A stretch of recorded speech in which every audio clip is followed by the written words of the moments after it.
అందరికీ నమస్తే. నా పేరు శ్రీకాంత్. ఫస్ట్ టైం మీరు మన ఛానల్ చూస్తుంటే సబ్స్క్రైబ్ చేస్తారని మనస్ఫూర్తిగా కోరుకుంటున్నా. ఇక విషయంలోకి వెళ్తే జడా శ్రావణ్ జగన్ పైన ఫైర్ అయ్యాడు. ఎలా అంటే ఒక రేంజ్లో ఫైర్ అయ్యాడు.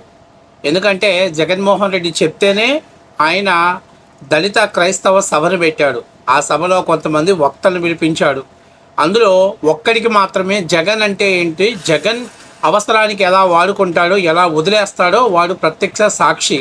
అందుకే పాపం వాడు మైక్ తీసుకుంటే ఎవరిని కించపరచకుండా తన ప్రసంగాన్ని ముగించి వెళ్ళిపోయాడు. ఆ వ్యక్తి ఎవడు ఏంటనే నేను తర్వాత చెప్తాను. ఇప్పుడు జడా శ్రావణ్ మాట్లాడుతున్నాడు. పాపం సవరం అయితే కానీ మనోడికి ఎవరం అర్థం కాల. ఏదో జగన్మోహన్ రెడ్డి తన వెనకాల ఉన్నాడు, పేమెంట్ ఇస్తున్నాడు, డబ్బులు ఇస్తున్నాడు, భుజం తట్టి ప్రోత్సహిస్తున్నాడు, ఇంకేముంది చెల్లరేగిపోదాం, నేను నా మనసులో ఉన్నటువంటి కోరిక డిప్యూటీ సీఎం అయిపోదామని చెప్పేసి జీ హుజూర్ అని చెప్పేసి జగన్మోహన్ రెడ్డి దగ్గర పాకీ పని అంటే గాండు చాకరీ చేయడానికి ఒక లేబర్ కూలి మాట్లాడుకొని వచ్చాడు మన జడా శ్రావణ్. ఇక జడా శ్రావణ్కు పేమెంట్ అందింది, బ్రహ్మాండంగా ఒక సభను పెట్టాడు. అందరికీ వచ్చినటువంటి వాళ్ళు స్టేజ్ మీద అందరికీ ఫుడ్డు భోజనాలతో పాటు మందు కూడా పోయించేశాడు. ఆ పిచ్చి మందు తాగిన మత్తులో ఏది పెడితే అది మాట్లాడారు. అందులో ఒకడు ఇప్పుడు ఆల్రెడీ అరెస్ట్ అయ్యి ఇబ్బందులు పడుతున్న పరిస్థితుల్లో మనకు ప్రత్యక్షంగా తెలిసింది. అయితే మొత్తం మీద ఇప్పుడు జడా శ్రావణ్ని కార్నర్ చేశారు.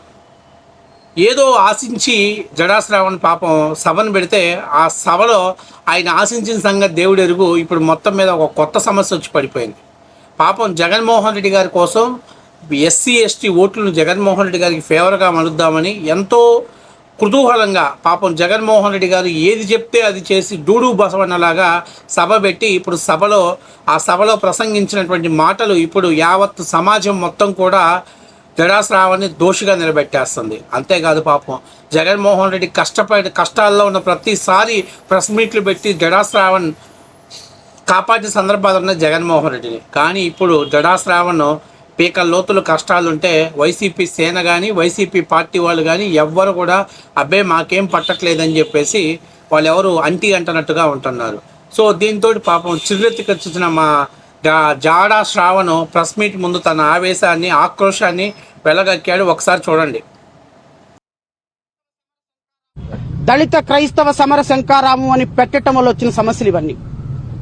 ఆంధ్రప్రదేశ్ రాష్ట్రంలో దళిత సమస్యల మీద, ఆదివాసీ సమస్యల మీద, క్రైస్తవ మతంలో స్వీకరించినటువంటి ఎస్సీల సమస్యల మీద మేము ఫైట్ చేస్తుంటే ఈరోజు మా కులాలకి, మా వర్గాలకి, మా బాధిత ప్రజలకు జరుగుతున్న అన్యాయాన్ని మేము ప్రతిఘటిస్తుంటే కనీసం రాజకీయ పార్టీల నుంచి కనీస స్పందన కరువైంది. కనీస స్పందన. నేను అడుగుతున్న ప్రతిపక్ష పార్టీ జగన్మోహన్ రెడ్డిని అడుగుతున్నా, మీరు ఈరోజు క్రైస్తవ సంఘానికి క్రైస్తవుల ఓట్లన్నీ కూడా, ఈరోజు దళితుల ఓట్లన్నీ కూడా 40% ఓటింగ్ తీసుకున్నటువంటి మీరు ఆ సంఘాల్లో జరుగుతున్నటువంటి వ్యక్తులకు వస్తున్నటువంటి కష్టం మీద ఎందుకు స్పందించటం లేదు? ఎందుకు స్పందించటం లేదండి? మీరు దళిత క్రైస్తవుల సమస్యల మీద మీకు అవసరం లేదా? ఒక నలుగురిని ఢిల్లీ పంపించేశారా? ఆ నలుగురు మళ్ళీ అక్కడ ఒక లెటర్ రాసి వెనక్కి వచ్చేస్తారా? భారతీయ జనతా పార్టీని 1950 ఆర్డర్ తీయమని మీరు అడగరా? మీకు దళితుల ఓట్లు, క్రైస్తవుల ఓట్లు అవసరం లేదా? దళిత క్రైస్తవుల మీద జరుగుతున్నటువంటి సమస్యల మీద పట్టించుకోరా?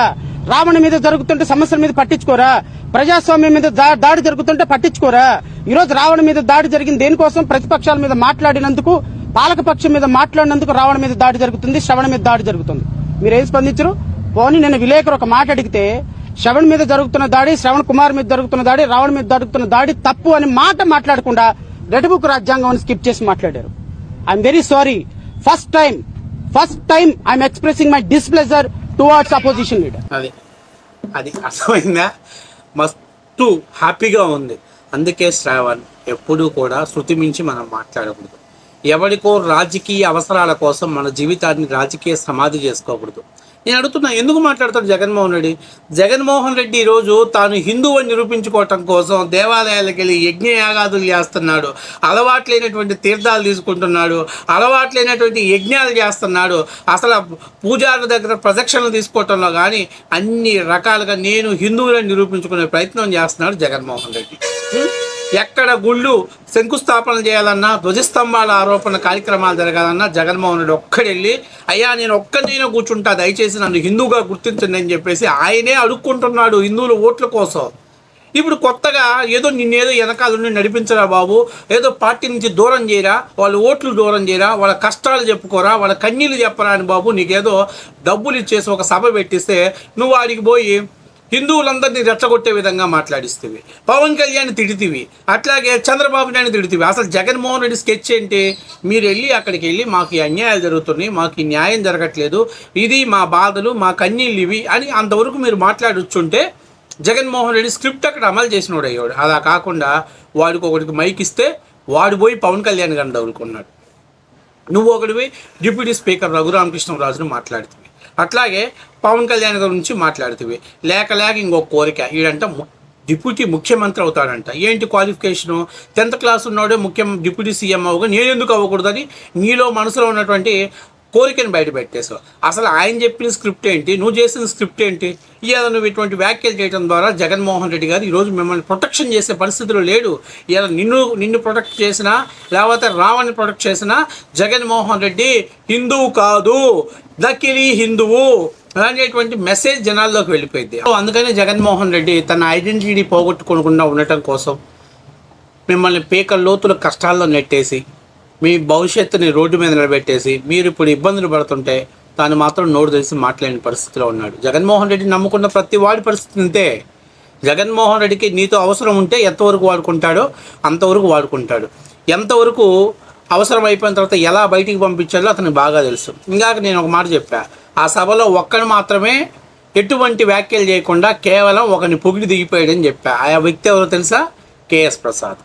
ఎందుకని కేఎస్ ప్రసాద్ అంటే కేఎస్ ప్రసాద్కు జగన్మోహన్ రెడ్డి నైజం తెలుసు, జగన్మోహన్ రెడ్డి మనస్తత్వం తెలుసు, జగన్మోహన్ రెడ్డి విధానం తెలుసు, జగన్మోహన్ రెడ్డి ఒకరిని ఎలా వాడుకుంటాడో, అవసరమైతే ఎలా బయటికి పంపిస్తాడో, ఎలా మెడబట్టి బయటికి నెట్టేస్తాడో జగన్మోహన్ రెడ్డి గారి గురించి మొత్తం తెలిసినటువంటి వ్యక్తి కేఎస్ ప్రసాద్. అందుకనే నిన్ను జడాస్ రావణ్ అభినవ అంబేద్కర్ అని చెప్పేసి ఒక పొగిడి ఆయన అంతవరకే మాట్లాడేది. అప్పటి నుంచి ప్రభుత్వాన్ని విమర్శించలా, అలాగే ప్రభుత్వాన్ని పొగళ్ళ, అట్లాగని జగన్మోహన్ రెడ్డిని విమర్శించలా, జగన్మోహన్ రెడ్డిని పొగళ్ళ, కేవలం నొక్కని మాత్రమే పొగిడి అతని మైకి అక్కడ పెట్టాడు. ఎందుకంటే అతను అనుభవించిన వాడు, ఆయనకు తెలుసు జగన్మోహన్ రెడ్డి మనస్తత్వం ఎలాంటిది అనేది. నువ్వు కావాలి ఫస్ట్ టైం నీకు ఒక 5-6 లక్షలు ఇచ్చి సభ పెట్టమనలో నీకు ఒంటి మీద కోర్టు నిలబడకపోయా, ఎలా పడితే అలా మాట్లాడితివి, ఎలా పడితే అలా వాగితివి. ఇప్పుడు జగన్మోహన్ రెడ్డి బయటకు వచ్చేసి మీకు సపోర్ట్ చేస్తే జగన్మోహన్ రెడ్డి దాని యొక్క ఐడెంటిటీ బయటపడిద్ది. అందుకే జగన్మోహన్ రెడ్డి భయం. జగన్మోహన్ రెడ్డికి హిందువుల ఓట్ల కోసం విపరీతమైనటువంటి తిప్పలు పడుతున్నాడు, లేనటువంటి ఆగమ శాస్త్ర ధర్మాలన్నీ పాటిస్తున్నాడు. ఇప్పుడు నువ్వు వచ్చి లేదు మనం ఇలా అయ్యాం అలా అయ్యాం మాకు సపోర్ట్ కావాలని అంటే మరి జగన్మోహన్ రెడ్డి కష్టంగా ఉంటుందిగా. కాబట్టి నీ సమస్య నువ్వే పరిష్కరించుకోమని, నీ బతుకు నువ్వే బతకమని జగన్మోహన్ రెడ్డి గారు వదిలేసిపోయాడు. వాడుకొని కష్టాలలో వదిలేయటంలో జగన్మోహన్ రెడ్డి నెంబర్ 1 వ్యక్తి. అది జగన్మోహన్ రెడ్డికి వెన్నతో పెట్టినటువంటి విద్య. కాకపోతే జడాశ్రావణికి ఇప్పుడు చాలా లేటుగా ఈ విషయం తెలిసింది. అన్నం నమ్ముకొని రోడ్డును పడ్డాను, పేకల లోతులో కష్టాల్లో పడ్డాను, నాకు తెలియకుండానే నా ఐడెంటిటీని ప్రపంచానికి తెలియజెప్పాను, అంతేకాకుండా నేను అనవసరంగా వ్యాఖ్యలు చేసి ఈరోజు అందరి దృష్టిలో అటు దళితుల దృష్టిలో, ఎందుకంటే దళితులు మామూలుగా ఎవరికి వాళ్ళు నచ్చిన మతాల్లోకి వెళ్ళిపోతున్నారు, ఆచరిస్తున్నారు, తప్పేం లేదు. కానీ ఈరోజు ఒక్కసారిగా దాన్ని ఎక్స్పోజ్ చేసావు, అక్కడ జరుగుతున్నటువంటి విధానాన్ని ప్రజలకు తెలియజెప్పావు. అటు దళితుల విషయంలోనూ ఇటు హిందువుల విషయంలోనూ ఇద్దరి దగ్గర కూడా రెండింటికి చెడ్డ రేవల్లా తయారయ్యావు. ఏదైనా ఒక పరిమితిని మించినటువంటి వ్యాఖ్యలు చేయడం కరెక్ట్ కాదు. నిన్ను వాడుకున్నాడు. ఆయన పొందాల్సిన రాజకీయ లబ్ధి ఆయన పొందేశాడు. ఇక నీ దగ్గర ఉన్న సారం పిండుకున్నాక నిన్ను కూడా మెడబట్టి బయటికి గెంటేయడమే జగన్మోహన్ రెడ్డికి తరువాయి అనేది వాస్తవ విషయం.